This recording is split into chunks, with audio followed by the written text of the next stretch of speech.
როგორ დავიცვათ თავი ვირუსული ინფექციებისგან? მოგესალმებით, მე გახლავართ ბესიკ შამუგია, მედიცინის მეცნიერებათა დოქტორი, პროფესორი. ჩვენ ხშირად ვისმენთ მასობრივი ინფორმაციების საშუალებით ახლობებისგან ან ნაცნობებისგან სხვადასხვა ვირუსული ინფექციების გავრცელების შესახებ, რომლებიც სასუნთქი სისტემის სხვადასხვა დაავადებებს იწვევს. სინამდვილეში ჩვენ მთელი ცხოვრება ცხოვრობთ დაავადებების გამომწვევ სხვადასხვა ბაქტერიებთან და ვირუსებთან ერთად. თუმცა ისინი ყოველთვის არ იწვევენ დაავადებებს. სამწუხაროდ, COVID-19 პანდემიის დროს დაწესებულმა ლოკდაუნმა, როდესაც ჩვენ შევწყვიტეთ ურთიერთობები, დროებით სხვა ვირუსული ინფექციები გაქრა. ახლა კი ამან თავისი შედეგები გამოავლინა. თავდაპირველად, როდესაც არ ვიცოდით, როგორ გადაგვეჩინა მძიმე პაციენტები და არ ჰქონდა სპეციფიკური თერაპია, მსგავსი ზომები აუცილებელი იყო. თუმცა ადამიანებს შორის ურთიერთობების ხანგრძლივი შეზღუდვა არ უნდა მომხდარიყო, რათა ეტაპობრივად ჩამოყალიბებულიყო კოლექტიური იმუნიტეტი. მეორე მნიშვნელოვანი ფაქტორი, რომელიც ასევე დიდ როლს ასრულებს, არის სტრესული მდგომარეობები, რომელშიც დღეს თითოეული ჩვენთაგანია.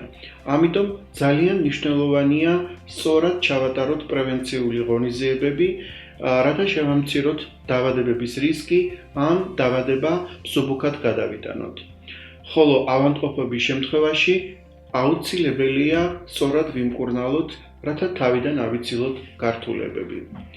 დღეს ვისაუბრებთ კომპანია ხელის ორი პრეპარატის შესახებ, რომლებიც გრიპის ან რესპირაციული ვირუსული ინფექციების წინააღმდეგ ბრძოლაში დაგეხმარებათ და სწორ პროფილაქტიკას უზრუნველყოფენ.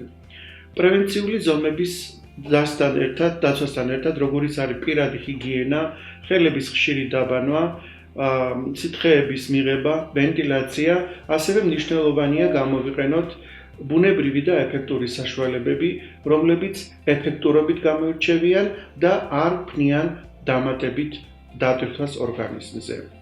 ასეთი პრეპარატებია ენგისტოლი და გრიპხელი. როგორ გამოვიყენოთ ენგისტოლი და გრიპხელი ერთად? მკურნალობის შემთხვევაში ენგისტოლი აქტიურებს ორგანიზმის არასპეციფიკურ დამცავ მექანიზმებს, აბალანსებს იმუნურ მდგომარეობას და ხელს უწყობს ტოქსიკური ნივთიერებების გამოდევნას.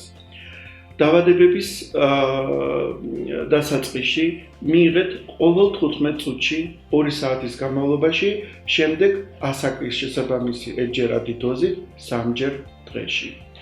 გრიპხელი ხელს უწყობს ენგისტოლის მოქმედებას და ნორმალიზებას ახდენს ორგანიზმის დარღვეული ფუნქციებზე.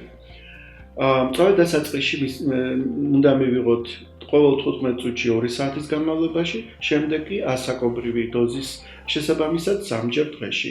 პრევენციისთვის ენგისტოლი ხელს უშლის დაავადებების განვითარებას, აქტიურებს იმუნიტეტს, არის ანთების საწინააღმდეგო და ასევე ირიბი ანტივირუსული მოქმედება. მისაღებია ერთჯერადი ასაკობრივი დოზა დღეში ერთხელ, ეპიდემიის პერიოდში კი 2-ჯერ დილა საღამოს. გრიპხელი ხელს უწყობს ტოქსიკური ნივთიერებების გამოდევნას და იმუნური სისტემის ნორმალიზებას. მიიღეთ ერთჯერადი ასაკობრივი დოზა დღეში ერთხელ, ხოლო ეპიდემიის პერიოდში დღეში 2-ჯერ ასაკობრივი დოზით. ენგისტოლი და გრიპხელი წარმოადგენს კომბინაციას, რომელიც ახდენს კომპლექსურ მოქმედებას. მრავალი წლის გამოცდილება ამ პრეპარატებს ენდობიან მილიონობით ადამიანები სხვადასხვა ქვეყნებში. გისურვებთ ჯანმრთელობას.